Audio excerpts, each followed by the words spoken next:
So, yun guys, try nating i-repair yung gulong natin gamit yung product na to. Ayan, nabili lang natin siya sa Shopee. So, kasi last night, bago kami umuwi galing ng tindahan, may nasagasaan kaming something na di ko alam kung ano yun. Tapos, pag check ko ng umaga, yun nga, wala nang hangin yung gulong. Yung pala may nakatusok. Ayun nga, screw pala yung nakatusok, ang laki niya oh. So first step, gamitin natin yung kasamang panlinis. Yan, tusukin lang natin yung butas, tapos i-back and forth lang natin para malinisan niya yung butas. Ganyan lang. Tapos next is lagyan natin ng pandikit. May kasamang pandikit yan guys. Lagyan lang natin yung tools na yan, tapos ipasok natin ulit sa butas para malagyan yung butas, malagyan siya ng pandikit sa loob tsaka dyan sa butas mismo. Yan, balik-balik lang natin. Then next is kuha tayo nung yung sticky material na yan na parang may nylon thread. Tapos malagkit yan guys, madikit siya sa kamay. Tapos lagyan natin dun sa isang tools na kasama dyan, pang pasok dyan sa butas.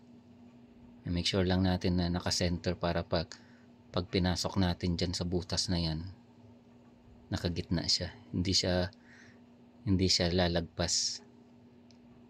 Tapos yung kasamang pandikit, lagyan din natin yan. Yan, kabilaan yan. Tapos yun na, ready na nating ipasok.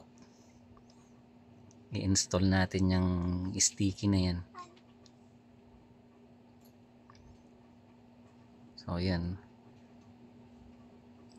medyo maliit lang yung butas, kaya medyo mahihirapan makapasok yung pang install na yan.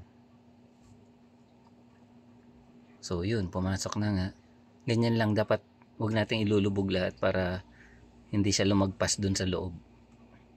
Tapos ugutin lang natin, then putulin lang natin yung excess na yan, yung pinasok na yan, para wala siyang nakalabas. Putulin lang siya ng cutter. So yun.